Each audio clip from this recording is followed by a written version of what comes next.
estoy en directo.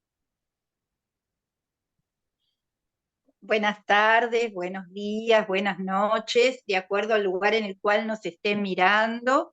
Bueno, hoy vamos a tratar en la rueda eh, el tema de las propuestas o el programa o el plan de Javier Milei, representante de la derecha radical en la Argentina, cuyo partido se llama La Libertad Avanza.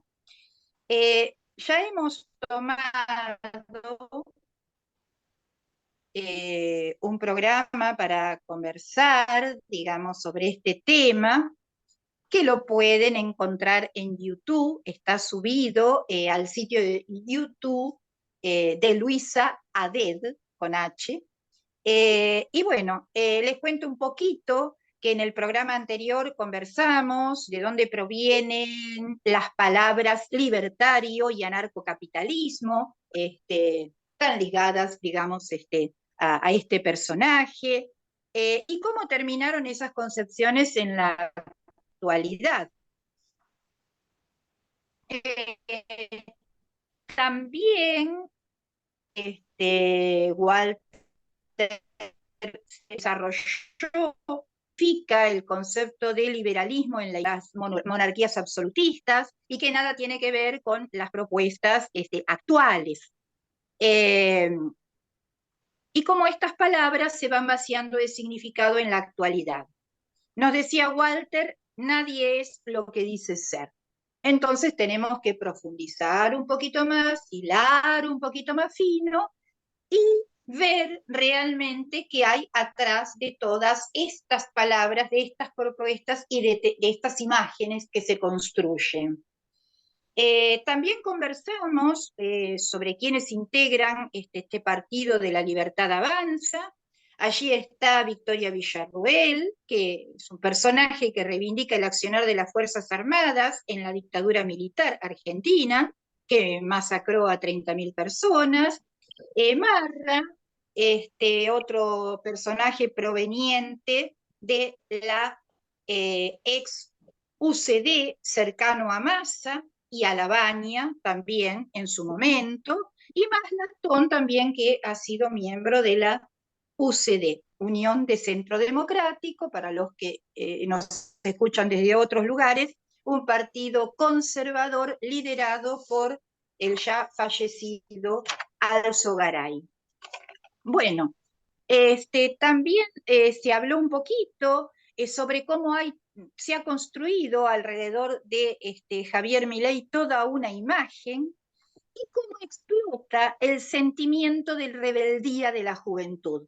En general, los jóvenes siempre son rebeldes, entonces esa rebeldía es explotada a través de toda una imagen construida físicamente, con el peinado, con los gritos, con las expresiones, con los insultos.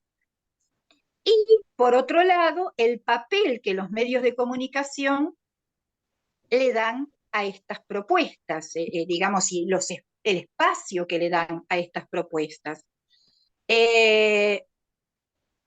Nos encontramos, digamos, acá con dos cuestiones, que por ahí muchos jóvenes adhieren a estas propuestas en principio, y el escollo en el cual nos enfrentamos es, por un lado, la falta de educación política que tenemos en esta época, promovida evidentemente por los medios de comunicación y por los gobiernos, y el desconocimiento de los hechos históricos, que nos hacen o nos dan la posibilidad de hacer pie en un montón de acontecimientos del pasado para entender lo que sucede en el presente.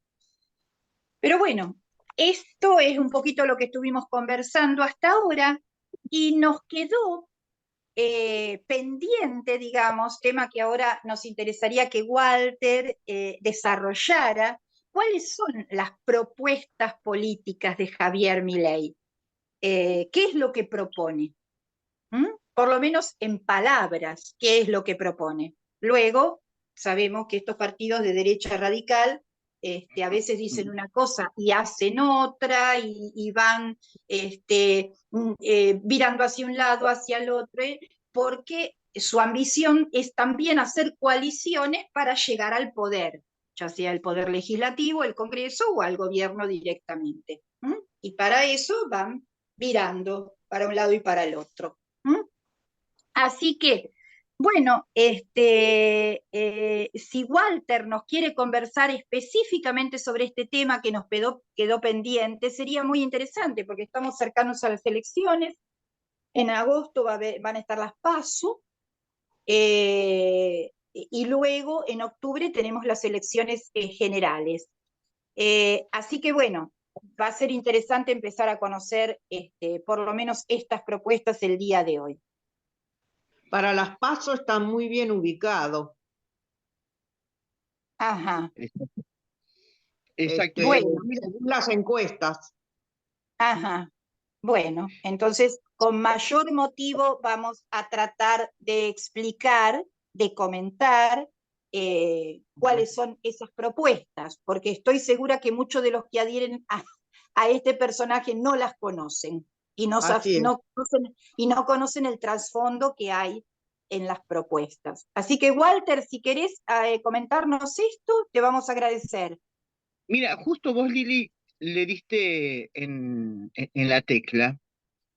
Cuando vos dijiste, bueno, quizás muchos no saben exactamente qué consiste esas propuestas de Milei, o hay una confusión muchas veces que es producto de un país en crisis, es decir, a ver qué alternativa apoyamos. Si ya probamos con uno, nos quemamos, probamos con otro y nos quemamos, ¿qué nos queda?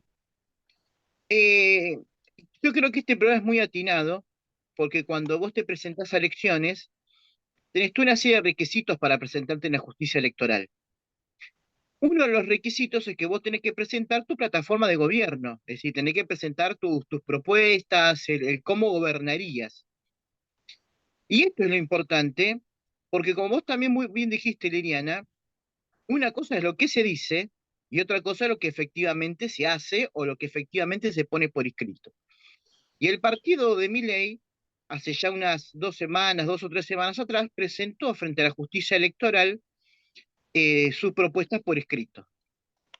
Y ahí, en esa propuesta por escrito, que bien analizaron varios periodistas, hay varias, digamos, joyitas o perlitas, si se quiere, porque primero tiene, en esa plataforma electoral ya dice cosas que ya lo venía diciendo y nos viene, digamos, acostumbrando a este discurso de el tema de las jubilaciones.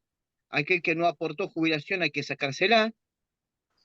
Tienen que volver las jubilaciones privadas, con la idea de que de esta manera el Estado se está desfinanciando, sosteniendo las jubilaciones, tanto de aquel como aportó como incluso de aquel que aportó. Por eso en su plataforma está la vuelta a las AFJP. El otro punto muy importante que todo el mundo habla y del cual hay una enorme confusión es con el tema de la dolarización, dolarizar la economía, que muchos piensan que dolarizar la economía es ganar lo mismo que estoy ganando, pero en dólares. Por eso yo decía de que es interesante poner las cosas en su contexto, porque el voto a Milei o el apoyo no significa que haya una corriente política a favor de él. Es decir, no quiere decir que acá hay una corriente política de masas en la clase obrera, en los barrios, que tiende a apoyar una corriente política que tiene unas determinadas propuestas, como por ejemplo sí ocurrió en la historia con la vuelta de Perón, supongamos, que sí había una corriente política de las masas que exigía una cantidad, un sector importante del pueblo argentino que exigía la vuelta del peronismo y la legalización del peronismo. No es lo que está pasando acá. Acá lo que es una enorme confusión, porque finalmente la dolarización, para que podamos dolarizar, primero que es imposible, porque simplemente no hay dólares en Argentina. Primero y punto principal, se calcula que hay unos 5.000 millones de dólares en el Banco Central, y menos también, lo cual que para un país es extremadamente poco. Y dolarizar implica que vos tenés que primero licuar, es decir, devaluar los salarios y las jubilaciones y después tenés que dolarizar. Es decir, que se calcula aproximadamente, una serie de periodistas que hicieron un cálculo, pero estamos hablando de llevar el dólar a unos 1.800 o 2.000 pesos aproximadamente. ¿Cómo se saca la cuenta? Miren, es muy sencillo. Es la cantidad de pesos circulante, es decir, la cantidad de pesos circulante en salario, jubilación y plazo fijo que hay en una sociedad, y se divide por la cantidad de dólares que hay en el Banco Central.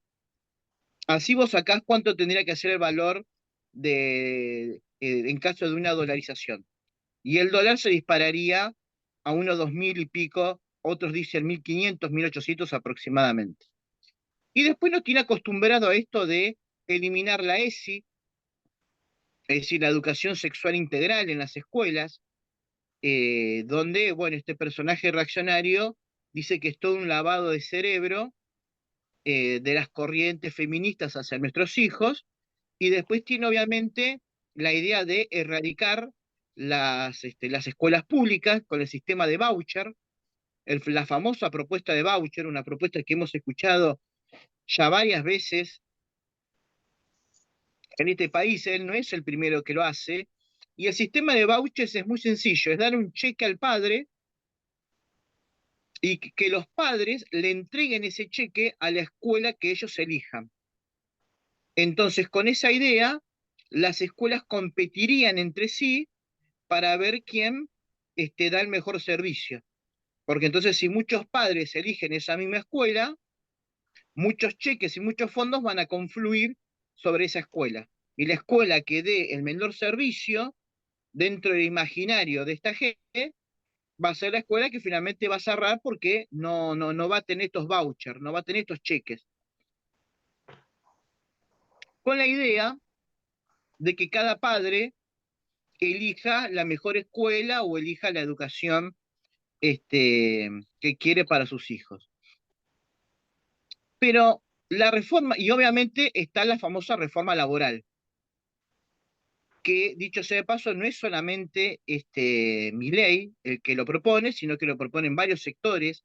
Dicho sea de paso, la reforma laboral ya casi es un hecho, ¿sí? Porque tanto en muchos acuerdos paritarios, en muchos convenios colectivos, se aceptan se aceptan la extensión de la jornada laboral, se acepta el trabajo en negro. Mismo nosotros acá hay muchos docentes, este, hay cualquier cantidad de trabajo por fuera del estatuto docente, es decir, que ya hay una reforma laboral de hecho. Pero yo decía las perlitas que tiene la propuesta que llevó mi ley, y decíamos esto de que una cosa es lo que dicen y otra cosa es lo que ponen por escrito, porque lo que dice la plataforma electoral es que la reforma laboral no se aplicaría con la gente que ya está trabajando, sino que sería a partir de los chicos nuevos, los jóvenes nuevos que se incorporan al mercado laboral. ¿Cuál es la diferencia? ¿Por qué este pequeño retoque? ¿Por qué es tan insignificativo este pequeño retoque? Porque quiere decir que Milei finalmente quiere llegar a un acuerdo con los sindicatos. Entonces la fuerza electoral que venía en contra de las corporaciones, que los sindicatos son una mafia, que no quiere negociar, finalmente hemos descubierto que ha hecho algún acuerdo con algún sector de nuestra bendita burocracia sindical, la CGT, que en definitiva siempre está dispuesta a negociar con quien se siente en el sillón de Rivadavia. Pero esto es importante, le está diciendo a la burocracia sindical, mira que tu caja yo no la toco. ¿Me entendés? Si los que están, están. La reforma laboral es para los que vienen nuevos, para los que ahora se incorporan al mercado laboral. Es decir, le está diciendo a los sindicatos, yo no toco tu caja, no toco tu obra social, no toco la caja de las afiliaciones, eso no la toco. Y después tiene todo un sector, tiene toda una sección muy desarrollada sobre lo que es los subsidios a las grandes patronales. Es decir, subsidio con obra pública, puertos nuevos para el agro, digamos, un montón de planes para la patria contratista. Y entonces acá viene otra contradicción, porque si como el tipo que cree en la iniciativa privada, el tipo que cree que el Estado financiando a nadie, el tipo que cree en el mercado, en que el Estado tiene que ser lo menos posible, de ahí viene su corriente que se denomina anarcocapitalista, porque justamente el Estado tiene que existir lo mínimo posible y finalmente desaparecer. Lo que vemos en su plataforma es que finalmente se descubre que este personaje es un personaje que está financiado por un sector de los empresarios, porque efectivamente en su plataforma está subsidios a las constructoras, a las inmobiliarias, es decir, concesiones, incentivo para la producción, obra de infraestructura para el agro, es decir,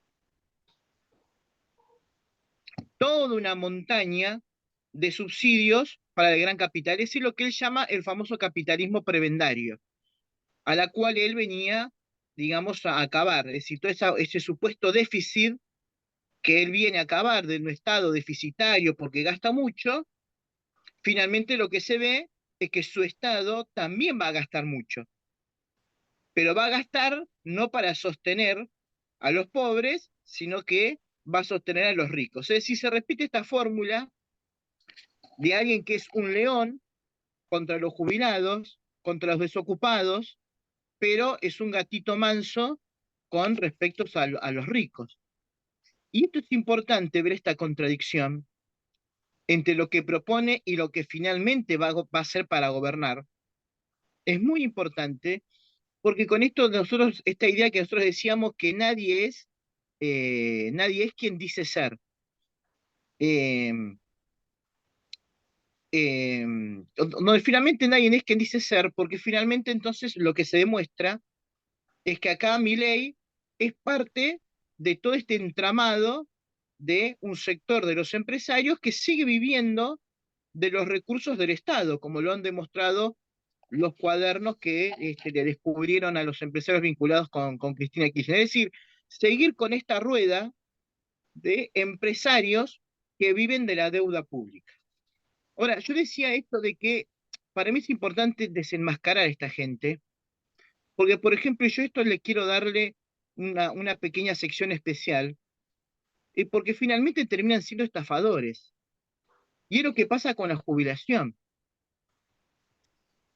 Miren, yo no sé si ustedes sabrán, pero cuando los gobiernos presentan una vez por año el presupuesto, en la columna de gastos, los distintos gobiernos ponen la jubilación en la columna de gastos.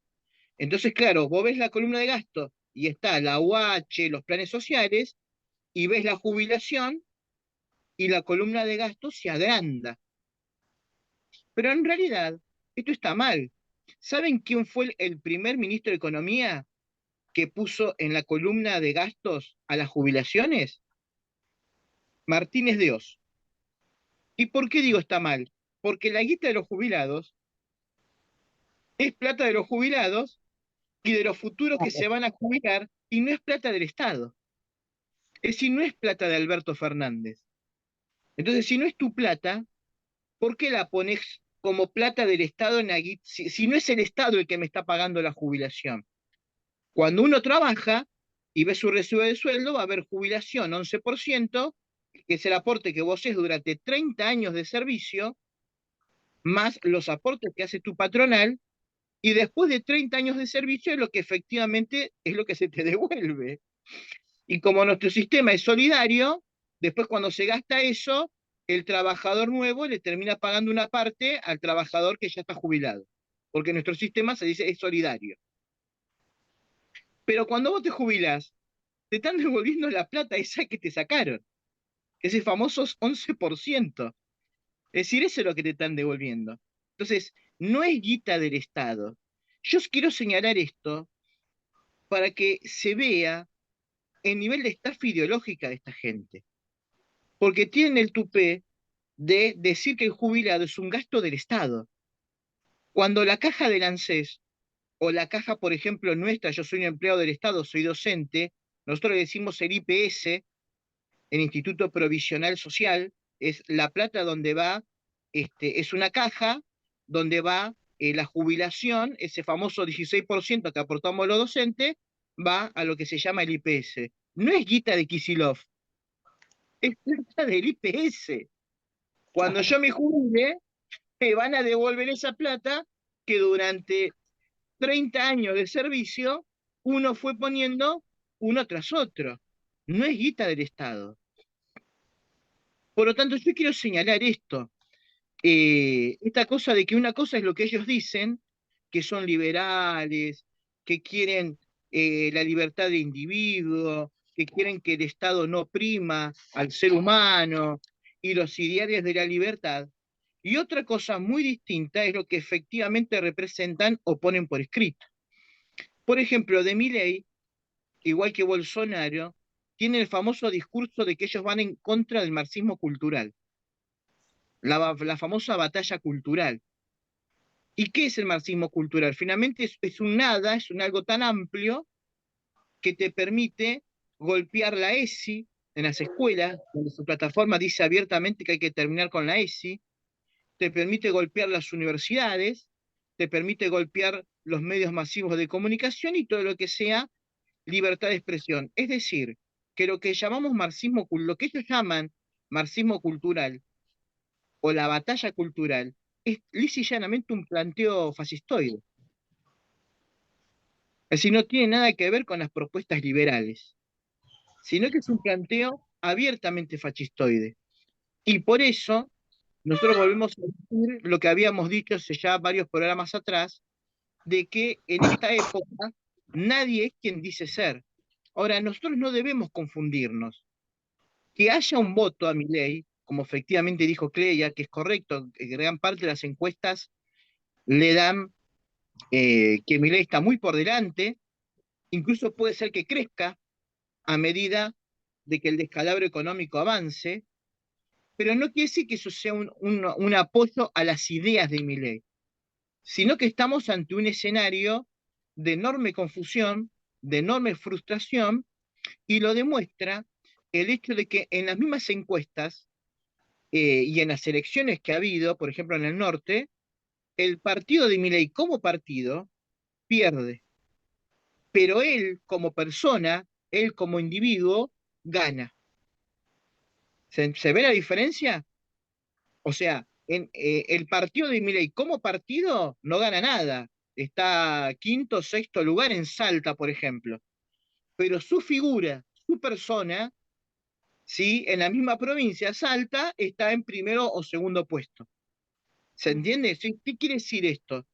Que el apoyo de Milei no es un apoyo a las ideas de Milei, no es un apoyo al partido de Milei, sino que es parte de la confusión y de la crisis que estamos viviendo. Esto es muy importante, gente. ¿Saben por qué es importante?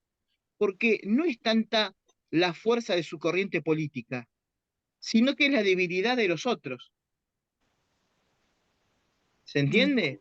No es que está avanzando las ideas, los planteos fascistoides, sino que es el descalabro de los otros lo que hace que estas ideas, que finalmente son ideas de origen fascistoide, son las que finalmente están avanzando. Usted fíjese que cada vez que habla el tipo, termina perdiendo una cantidad de votos, diciendo barbaridades, la venta de chicos, la venta de órganos, diciendo, bueno, si una familia no tiene para comer y tiene que vender su hijo, y bueno, que lo venda, libertad de mercado, el país no está para ese debate, dijo una vez, cuando ya tendría que haber dicho que no, y cada vez que habla, el tipo pierde una cantidad de votos. El problema es que después es tanto el descalabro económico que hay, es tan inaudito ya la crisis económica y la crisis política, que el tipo muchas veces termina avanzando en las elecciones. Pero no es tanto la fuerza de sus ideas, porque finalmente no hay una corriente, no hay una corriente política en función de sus ideas. ¿Se entiende? Como si lo hubo cuando asumió Benito Mussolini en Italia. Por supuesto que Sí, uno conoce un fascista en un barrio, siempre conoce a algún antisemita en algún lado, pero no hay una corriente política de masas. Entonces no es tanta la fortaleza de él, sino el descalabro de los otros.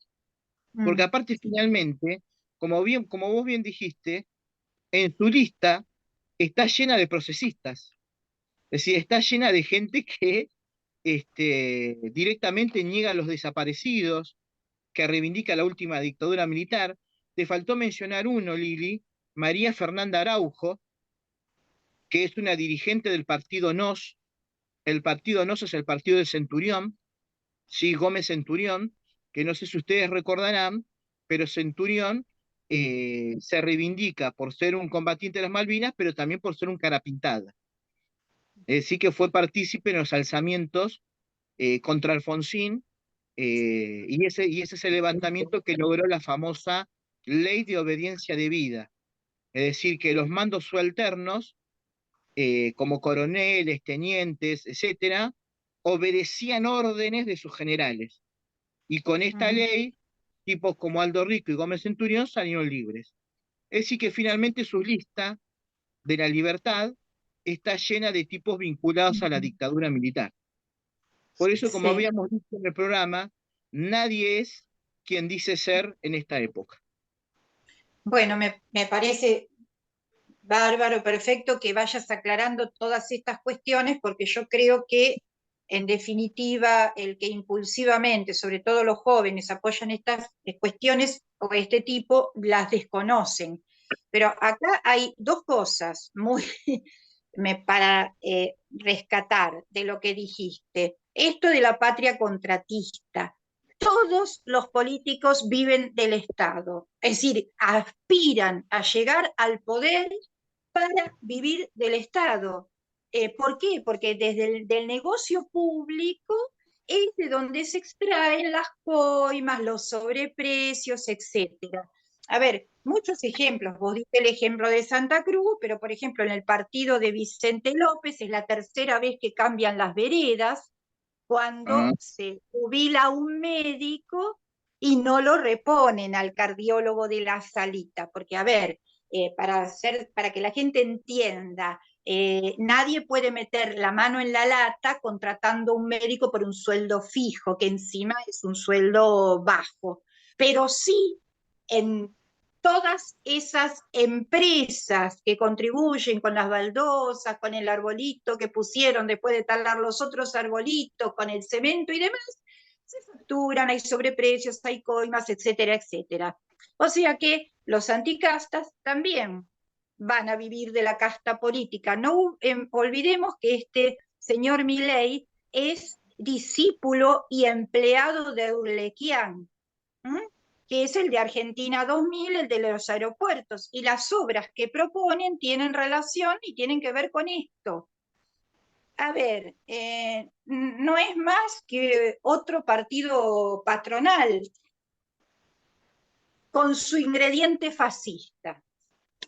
Eso ahora después, si quieren, lo podemos conversar o extendernos un poco más, porque aparte de la ESI, que es una ley del año 2006, digo para la audiencia que no conoce este tema, nosotros en Argentina tenemos una legislación de avanzada, tal vez con dificultades para llevar adelante, pero una legislación de avanzada que en el terreno de la educación sexual y de los derechos y la salud reproductiva. Estas legislaciones se hicieron entre el año 2006 y 2011. La ESI, la Ley de Educación Sexual Integral, es del año 2006 y es la que habilita para que los niños tengan educación sexual en sentido amplio. Digo, a ver, expliquemos esto en sentido amplio. La sexualidad no es el coito, es todo, toda actividad que tenga que ver con la vida y con el cuidado del cuerpo y con la relación con los otros. Esto habilita a que los docentes puedan dar educación sexual integral en el jardín infante, en la escuela primaria, en la secundaria y en los terciarios de formación docente. Otra de las propuestas es volver atrás con la ley del aborto, que consiguió grandísimas luchas en la Argentina y que por suerte tenemos la ley del aborto para que cada mujer pueda decidir qué hacer con su propio cuerpo y que tantas luchas llevó. Pero acá yo tengo que transmitir este problema, porque si nosotros, digamos, despejamos un poquito todo esto, ¿qué es lo único que nos queda?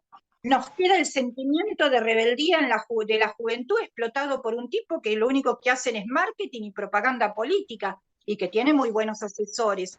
No inventó nada, porque esto ya lo hizo el nazismo y lo hacen en otros lados todos estos sectores fascistas. Pero Perdón, Liliana, la sí, rebeldía explotada entre los jóvenes no es por el tipo, sino por su imagen. Miren que ahora se gobierna por imágenes. La vez pasada estuvimos hablando del pelo de él. Debe tener, como decís vos, muy buenos asesores, porque él es un tipo que no da nada nuevo, es un retroceso, una vuelta atrás en todo sentido. Es más, él se ha ligado a conservadores, en las provincias busca partidos conservadores. Esa imagen que da, muy inteligentemente dada, atrae a los jóvenes por su estilo eh, aparentemente espontáneo, muy temperamental, con todos los pelos revueltos, como a veces gritan los jóvenes, pero eso es nada más que la imagen, no es él. Él es todo esto que estamos diciendo. Eso quería bueno, agregar. gracias, Clelia, por la aclaración. Mi preocupación iba a que, si bien es cierto, como dice, espero que así sea, como dice Walter, que no hay una corriente política a favor de este tipo de ideas, Claro.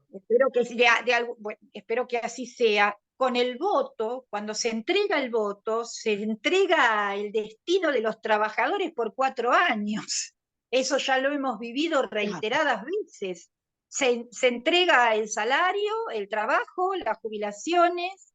Digamos, esta es, digamos, para mí una gran preocupación, porque si estos tipos de alguna manera van escalando en el camino al poder, no sabemos cuál puede llegar a ser el retroceso más grave aún y a dónde nos pueden llevar.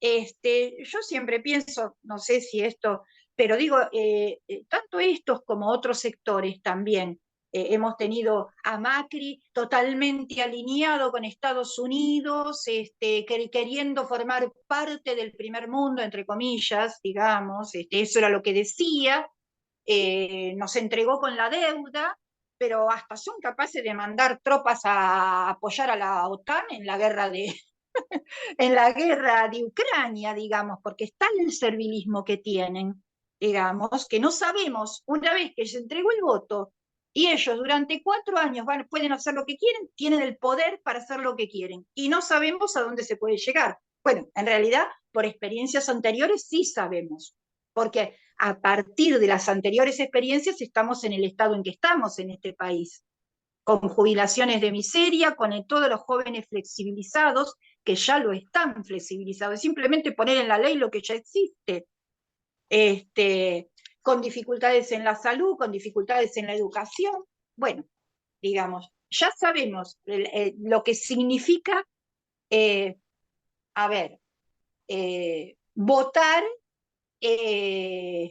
desnudo, sin conciencia, sin educación política. Bueno,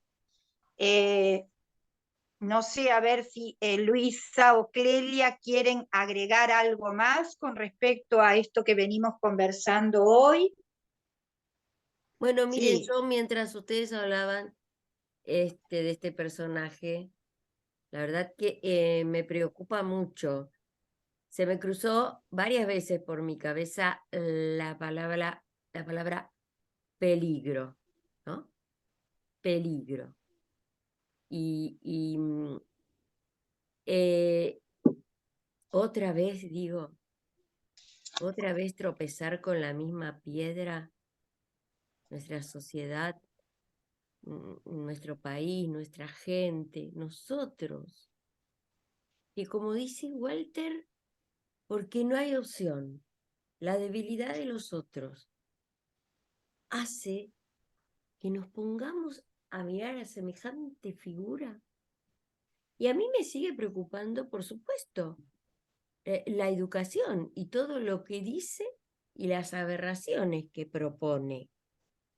Y el tema de la educación sexual, lo había escuchado en algún momento, decir que él practica un sexo que se llama tántrico, algo así, una cosa extraña, como que es algo diferente, porque él, claro, ese es el kit de la cuestión. El tipo está montando un personaje y que trata de ser lo más distinto posible a todo. Y de ahí me imagino esto, tropezar con la misma piedra. Porque digo, nos va mal, nos va mal, nos va mal. Elecciones, ¿qué hago? No, algo diferente. ¡Pum! Me voy para el otro lado, cualquier... No, gente, por favor, pensemos lo que vamos a hacer, porque yo creo que esta derecha, no sé, nos puede llegar a llevar a un desastre más del que estamos. Es increíble, como dice Walter, ¿no? Que no Pero tienen una política, no tienen una política. una pregunta, Sí, Luisa, sí, ellos tienen las condiciones, en caso de gobernar, ¿tienen las condiciones políticas claro. para hacer lo que dicen que van a hacer? ¿Me entendés?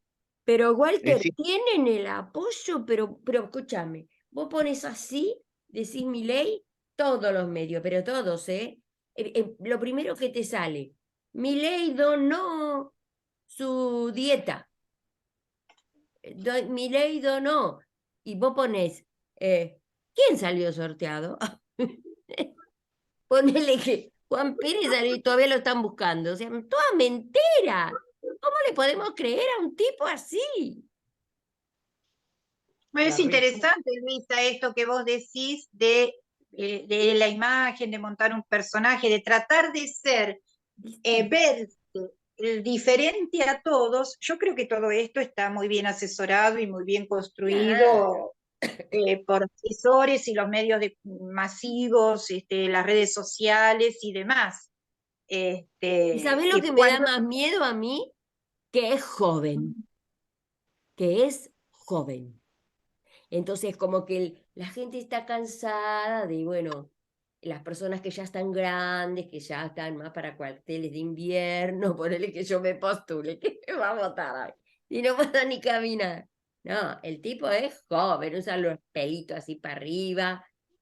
No, no, no, para mí tengo mucho miedo. Pero Bueno, como pero dice Walter, en esto de aparecer como diferente, es interesante ver que no es ni más ni menos que como cualquiera de las otras opciones que hasta ahora hemos tenido, que lo único que plantean son posiciones en contra de los trabajadores, y para vivir del Estado, lisa y llanamente. Bueno, a ver, no sé si Clelia nos querés comentar algo más. Sí, querría agregar algo, porque Ujú. estuve leyendo por ahí y me quedé con una palabra que mm, me soluciona muchas dudas. La palabra es hartazgo. Miren, me da la impresión de que la gente, el pueblo que vive en esta sociedad tan complicada, está como en un laberinto. Hemos probado muchos caminos y ninguno nos ha dado resultado, porque hemos tenido el gobierno, recordando así la época peronista de gloria para los peronistas, sobre todo, cuando el salario del obrero era más alto y todo parecía sonreír. Sin embargo, ha quedado todo en el fracaso. Hemos visto gobiernos radicales, como han terminado, hemos tenido terribles gobiernos militares. La gente está muy harta, muy cansada, y en este momento estamos en un pozo terrible económico. Entonces, en medio de lo cansado que está, parecen encontrar otro camino, una esperanza, ¿no? Una cosa nueva, que es la imagen, porque no es nada nuevo. Este señor es bastante copiandín, porque hemos visto a Trump y a Le Pen y a Bolsonaro y a otros gobiernos de derecha que asoman por ahí, y no es tan diferente. La pinta es diferente nada más. Y aquí un comentarista que se llama Nathanson, que es al que le quité esta palabra de hartazgo, dice, si se lo vota va a ser un salto al vacío, justamente por las propuestas reales que él tiene. No sé, como dice Walter, cuál podría llevar a cabo, porque una vez que entren en funcionamiento se va a ver el desastre que puede llegar a ser la sociedad. Pero, por ejemplo, uno basándose en lo que él se ha pronunciado, ustedes ya lo han comentado, es antifeminista, antiaborto, no toleraría ninguna diversidad sexual, hablando de la cultural también. Coincide con la Bullrich con respecto a darle mano abierta a las fuerzas de seguridad. Sería un gobierno de ultraderecha. Y hoy también me lo tendría que explicar mejor una persona que sepa más de economía, pero me suena de lo más ominoso esto que va a haber ajuste financiero y por otro lado perdón financiero. Me gustaría que una persona que sepa más me lo aclare mejor, porque hablaron que el perdón financiero serviría para que todo ese montón de plata que se llevaron fuera del país, que no sé si será cierto, porque es una cifra que en mi cabeza no la puede abarcar bien, de 300.000 millones de dólares, están fuera de nuestro país, y él querría traerlos perdonándolos de todo, que no es lo mismo que un blanqueo, leí, porque un blanqueo por ahí cobraría impuestos, y si esto sería un perdón, podrían volver siempre que quisieran, si no, no, podrían volver a instalarse en el país, quizá para ponerlo en alguna fuerza productiva, sin ningún problema.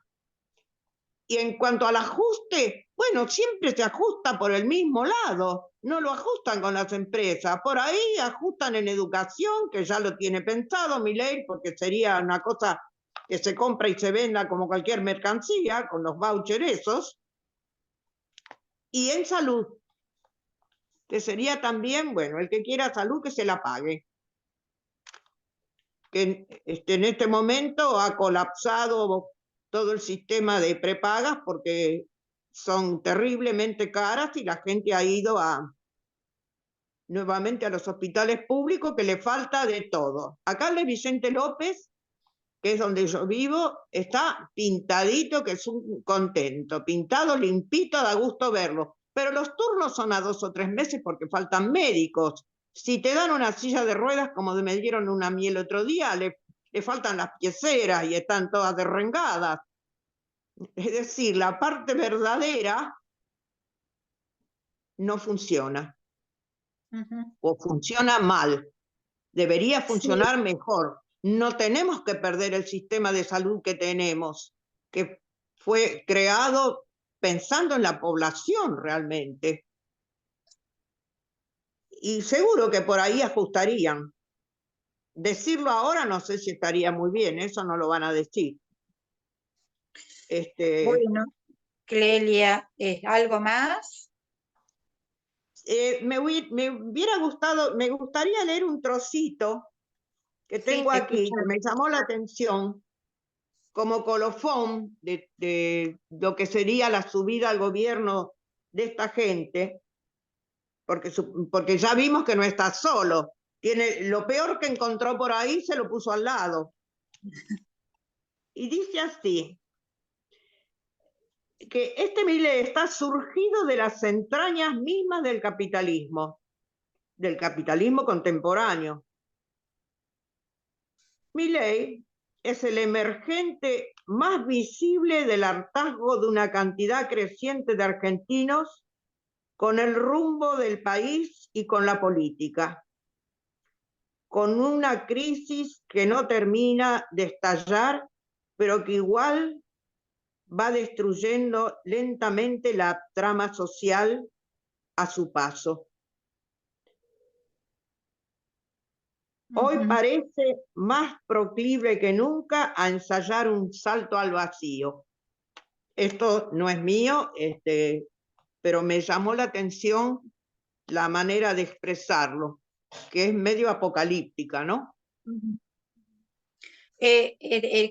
Comparto con lo que dice Es de Luisa y también, Nathanson, de José Nathanson. sí, bien. Esto de la peligrosidad y de esta visión en el sentido de que no hay gente que está sola tampoco. Victoria Villarroel firmó la Carta de Madrid, que está avalada por la Fundación Disenso, que reúne a toda la derecha radical, desde el hijo de Bolsonaro, y Bolsonaro, por supuesto, de Brasil, Milei de Argentina, Abascal, Santiago Abascal, de Vox en España, y los partidos de derecha en Hungría y en Polonia.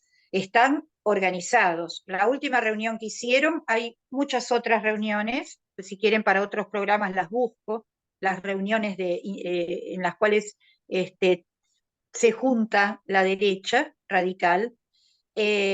Una de las últimas fue en noviembre en México, de la cual Milei participó. Claro. O sea, son peligrosos. Walter quería la palabra, ¿sabes, Lili? Bien, perfecto. Si me permiten dos cositas que me quedaron como inquietud y después ya vamos cerrando cada uno con lo que le parezca oportuno. Dos cosas que me quedan claro. Hay una crisis económica terminal y esto favorece los ascensos de la derecha. Pero también se me presenta otra inquietud. Es por qué la gente no apunta para otro lado, tal vez en alguna oportunidad.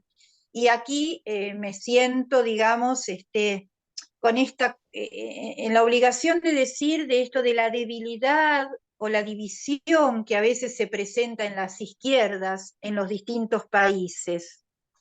Entonces creo que también esto forma parte del problema. ¿Por qué no se abre la posibilidad, digamos, a otras opciones que no sea ir hasta hacia una caída en el abismo, digamos, ¿no? Creo que esto forma parte también de la situación política de nuestro país en este momento. Así que bueno, si queremos ir cerrando ya cerca del horario, Walter. No, me quedaron un par de cositas, pero quería contestar a Clelia cuando hablaba esto de, digamos, los dólares que quiere repatriar Milei. Primero y principal, son más de 400.000 millones de dólares. Es un completo. Y esto lo sabemos por distintas informaciones, Cleia. Lo sabemos por los famosos Panama Papers, lo sabemos también porque hay una agencia independiente en Inglaterra que se llama, bueno, mi inglés es malísimo, gente, Tax Justice Network, que anualmente hace un reporte sobre el activo que tienen los países en el exterior sin declarar, y también lo sabemos por una investigación del Departamento de Justicia contra el JP Morgan, por lavado de activos, en donde en esa investigación cayó un directivo del JP Morgan de origen argentino. Entonces, la cuestión es que sabemos que son más de 400.000 millones de dólares y que la inmensa mayoría es para no pagar impuestos, es decir, es evasión impositiva. Y otra parte, lavado y bueno, y determinado tipo de negocios. Por eso, Cleya, la ley que quiere sacar mi ley es una ley de blanqueamiento, es un blanqueo, porque efectivamente es plata ilegal, de distintos caminos, pero es plata ilegal al fin. Entonces, este perdón es efectivamente un blanqueo, porque se hace evadiendo los canales de la justicia.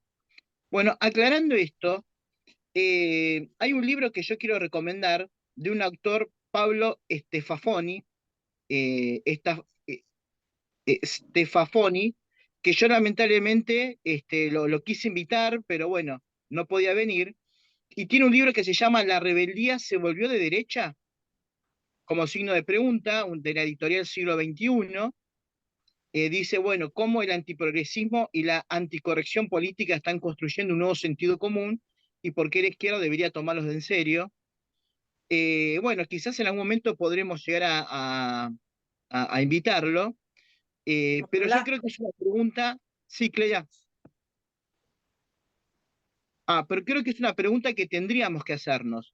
¿Por qué un sector importante de nuestra juventud considera que la rebelión es por derecha? Yo no sé si les comenté esta anécdota, pero yo vengo de una escuela muy importante en San Isidro, que tiene una tradición de lucha importante, y una vez una profesora me contó que encontraba a sus alumnos haciendo la esvástica. Es decir, algo que nosotros vemos que se repite en muchas escuelas, es que los alumnos dibujan en sus bancos la esvástica del nacionalsocialismo. Y encontré un alumno preguntándole por qué dibujaba eso, si sabía lo que estaba dibujando. ¿Y saben lo que respondió? Estamos hablando de chicos, ¿no? Evidentemente. Es la forma que yo tengo para rebelarme contra el sistema. Entonces, más allá de la ignorancia, más allá de eso, yo creo que nos tenemos que hacer la pregunta que hace este sociólogo, ¿por qué la rebeldía se volvió de derecha? Y dicho esto, yo quiero ahí, creo que ya, digamos, Milei se anota un triunfo si nosotros creemos de que su discurso es disruptivo, es un discurso rebelde. Ya caemos en un error, porque un discurso disruptivo, un discurso rebelde, tendría que decir algo contra la desocupación, tendría que decir algo contra la concentración de riqueza, tendría que decir algo contra el aumento del trabajo negro, y sin embargo, Milei no abre la boca. Walter, Entonces, te está escuchando mal. Yo lo escucho bien, ¿eh? Ay, qué pena. Ah, sí, entonces debe de ser de acá. ¿Vos lo escuchás bien? Disculpa. Yo, De paso, no, esta pausita, de paso les digo que ya encontré el libro en Amazon. La verdad que tener está, el libro La rebeldía se volvió de derecha, de sí, Pablo sí, sí, es ese. Stefanoni. Exactamente, Tengo acá exactamente. la descripción del libro, después si quieren les puedo leer, es cortito. Pero Y yo decía, ojo, con sí, esto de pensar que su discurso es de rebeldía, es disruptivo, porque justamente es profundamente conservador. Pero después quería contestar lo último, un planteo que vos hiciste, Lili, esto de por qué la gente no apunta para el otro lado. Es decir, ¿existe o no existe una corriente política? En verdad existe una corriente política, pero que efectivamente apunta para ese otro lado. Miren, compañeras, los docentes de Jujuy acaban de votar ir a la huelga general por sus reivindicaciones. Salta está en la cuarta semana del paro por tiempo indeterminado. En Jujuy el día de ayer hubo 40.000 docentes y padres y estudiantes movilizándose por el salario. Va a haber un paro en el gremio del neumático. Acá nosotros vamos a ir a un paro, nosotros los docentes bonaerenses vamos a un paro de 48 horas la semana que viene. Es decir, que hay una tendencia, hay un reguero de luchas que muchas veces no trasciende los medios, pero hay todo un reguero gigantesco de lucha. Y ese es la corriente política que se está expresando ahora. Obviamente que se expresa de manera embrionaria, con dificultades, por la contención de la burocracia, el bloqueo de los medios, pero a lo largo y ancho del país hay un reguero de luchas impresionantes, y ese reguero de luchas cada vez está radicalizándose cada vez más y más y más. Chubut, Limoneros de Tucumán, y la lista continúa. Entonces me parece que hacia ahí es donde tenemos que apuntar nuestras esperanzas.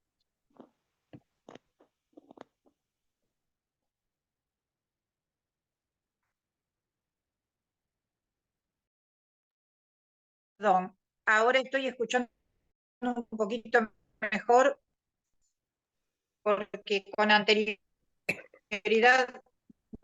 se me perdió Sí, te está las cosas fallando el internet, Lili. que Qué dijiste. lástima, ya. Bueno, a ver, Luisa, Clelia, si queremos ir dando un cierre y nos quedamos con esta pregunta. ¿La rebeldía se volvió de derecha? Claro, Digamos, los jóvenes tendrían que tomar otros símbolos, otros rumbos, otros caminos, ¿no? claro. Y me parece muy Sí, bueno lo que dice Clelia, Walter, ¿eh? Podríamos pienso en que algún hay que hacer programa un llamado. profundizar esto de las luchas, ¿no?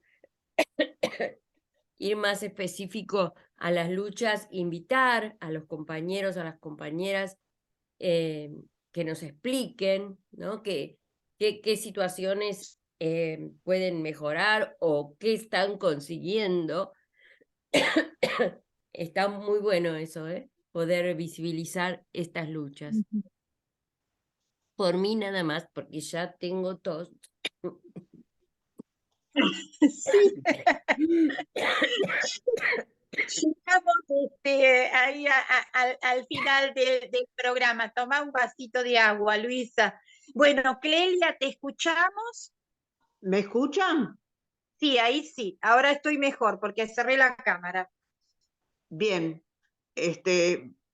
Si se pudiera instar a no llamarse a engaño, realmente a no tomar una vez más un camino tan equivocado. Lo que pasa es que da un poco más de trabajo ver propuestas programáticas, planes políticos. Eso da un poco más de trabajo y creo que se cuida muy bien de darlos explícitamente. A fondo no se explican nunca, porque si la gente entiende, no lo vota. Pero bueno, eso de que una imagen vale más que 100 palabras tampoco es cierto. No nos engañemos por las imágenes. Bueno, nada más. Bueno, gracias Clelia, gracias Luisa, gracias Walter. Y este es un pequeño granito de arena para contribuir a esclarecer lo que hay detrás de la derecha y para tomar un compromiso también como docentes con esto esto que decía Walter de que un joven, de que un adolescente tome el símbolo de la esvástica como para poder expresarse. Esto tiene que interrogarnos, algo tiene que cambiar. Bueno, nos quedamos con preguntas abiertas y propuestas para próximos programas. Gracias Walter, gracias Luisa, gracias Clelia. De igual manera a la radio Conciencia Top New por cedernos el espacio. Será hasta la próxima.